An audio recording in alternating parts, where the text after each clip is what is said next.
آج کل ہیلتھ جو ہے وہ بہت امپورٹنٹ ہو چکا ہے سب کے لیے، اور کورونا کے بعد سے تو اور بھی زیادہ. اور آپ بھی ماشاءاللہ سے بہت زیادہ فٹ ہیں. تو میں آپ سے جاننا چاہتی ہوں کہ اپنے آپ کو کیسے فٹ رکھ سکتے ہیں اور صحت ہمارے لیے کتنی ضروری ہے. بہت شکریہ. یہ جو آپ کا آخری فکرہ تھا نا کہ صحت ہمارے لیے کتنی ضروری ہے، میں اس کا جواب نہیں دیتا، اس لیے کہ اس کا تو ایک ہی جواب ہے اور وہ سب کو معلوم ہے. تو لیکن یہ کہ اس محدود وقت میں آپ لیکن کو جو چار آپ جواب دیں گے وہ مجھے لگتا ہے جی کہ الگ ہی ہوگا، تو اس لیے ہم آپ سے اچھا. جواب سننا چاہتے تو ہیں. دیکھیے میں آپ سے یہ گزارش کرنا چاہتا ہوں کہ جتنے جاندار ہیں نا، ان تمام جانداروں کی زندگی کا ایک ہی آسپیکٹ ہے، وہ ہے اس کی فزیکیلٹی. انہیں اسی لیے تمام جاندار جو ہیں وہ اپنی فزیکل ڈائمنشن کے اندر تمام انسانوں سے زیادہ سپیریئر ہوتے ہیں. یعنی میں اور آپ نہ کوے کی طرح اڑ سکتے ہیں، نہ مینڈک کی طرح پھدک سکتے ہیں، نہ مچھلی کی طرح تیر سکتے ہیں، نہ ہاتھی کی طرح مضبوط ہیں، نہ چیتے کی طرح، نہ ہم سن سکتے ہیں پرندوں کی طرح، نہ سانپ کی طرح رینگ سکتے ہیں. تو ہر لحاظ سے جانور جو ہے وہ ہم سے سپیریئر ہے.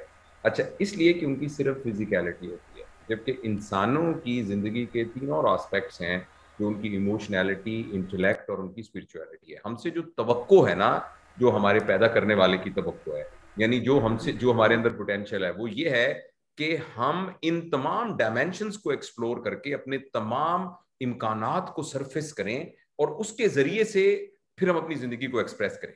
اس میں جو پہلا سٹیپ ہے وہ ہماری صحت ہے، یعنی فزیکیلٹی ہے. اگر ہم فزیکیلٹی والے سٹیپ کو ہی کنٹرول نہیں کریں گے تو ایموشنالٹی، انٹلیکٹ اور اسپرچولیٹی والے ہائر ڈائمینشنز میں تو جانے کا سوال ہی پیدا نہیں ہوتا. تو سوال ہی ایک نہیں تو یہ بات ہے، ہوتا. یہ تو ہے اس کی اہمیت. یعنی دیکھیے نا، آپ میں سے کچھ لوگ مسلمان ہوں گے، کچھ اور مذاہب سے بھی تعلق رکھتے ہوں گے، تو جو بھی آپ کی عبادت کا طریقہ ہے، اگر میری کمر میں درد ہو رہا ہے، سر میں میرے درد ہو رہا ہے، مجھے عجیب یرقان ہوا ہے، گردے میرے کام نہیں کر رہے، تو میں تو عبادت بھی صحیح طریقے نہیں کر سکتا.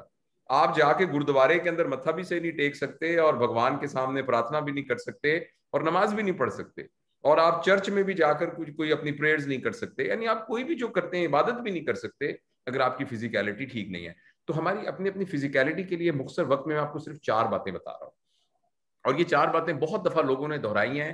لیکن مسئلہ صرف یہ ہے کہ وہ ایک شعر ہے کہ صرف باتوں سے کچھ نہیں ہوتا، کام کرنے سے کام ہوتے ہیں. تو 4 باتیں ہم یاد تو کر لیں گے، لیکن اگر اس پر عمل نہیں کریں گے تو پھر کچھ نہیں ہوگا. صحت کے لیے اس 4 باتوں کو ذہن میں رکھیے. سب سے اہم بات یہ ہے کہ ہم کیا کھاتے ہیں، یہ ڈٹرمن کرے گا کہ ہماری باڈی کیا ہے. یہ بالکل جی. ایسا ہے کہ آپ کون سا ایندھن موٹر سائیکل پہ ڈالیں گے تو یہ ڈٹرمن کرے گا کہ موٹر سائیکل ٹھیک چل رہا ہے کہ نہیں چل رہا.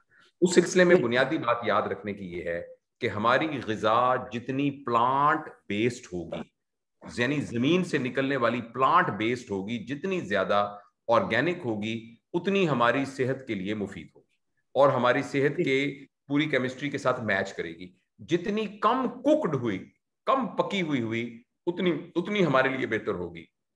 اچھا، جتنا اس کے اندر یعنی فیکٹری میں بنی ہوئی چیزیں، پروسیسڈ فوڈ اور یہ جو فزی ڈرنکس اور سنتھیٹک فوڈ ہوگی، جتنی وہ کم سے کم ہوگی اتنی ہماری خوراک بہتر ہوگی. ایک بات. اور نمبر 2 یہ ہے کہ کیا کھائیں. نمبر 2 کتنا کھائیں. کتنا کھانے سے مراد یہ ہے کہ میں اور آپ، میں بغیر کسی تشخیص کے یہ کہتا ہوں، بغیر کسی یعنی ایکسیپشنز کے، کہ ہم سب جو کچھ کھا رہے ہیں نا وہ اپنی ضرورت سے زیادہ کھا رہے ہیں، ہم میں سے آلموسٹ ہر شخص. تو ہم جتنا کھا بالکل. رہے ہیں ہمیں یہ خیال رکھنے کی ضرورت ہے کہ ہم کتنا ہم اوور ایٹنگ نہ کریں. پراپر طریقے سے کھانا کھائیں. 2 میل سارے دن کے اندر کافی ہیں. بیچ میں پانی آپ لے سکتے ہیں، کچھ فروٹس لے سکتے ہیں، لیکن ہر وقت منچنگ کرتے رہنا، خاص طور پر یہ جو کلچر آیا ہے جنک فوڈ کا اور یہ جو فزی ڈرنکس کا اور یہ سنتھیٹک پروسیسڈ فوڈ، یہ بہت ڈینجرس ہے. تو وقت تھوڑا ہے، اس لیے میں جلدی بتا رہا ہوں.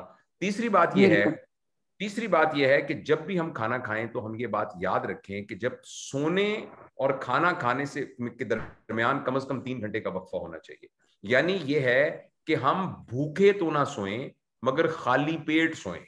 یہ رات کو آپ پارٹی پہ 9 بجے جائیں، 11 بجے آپ کھانا کھائیں، 12 بجے تک پارٹی چلتی رہے، 12:30 بجے آپ سو جائیں، تو this is not a good time for food.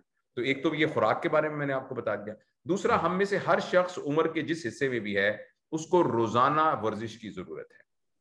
تو آپ اپنے بالکل. ایکسپرٹ سے پوچھ سکتے ہیں، لیکن روزانہ ورزش کی ضرورت ہے. کوشش کیجئے گھر کے قریب کہیں قریب کوئی مارکیٹ میں جانا ہو، دفتر میں جانا ہو تو پیدل جانے کی کوشش کیجئے.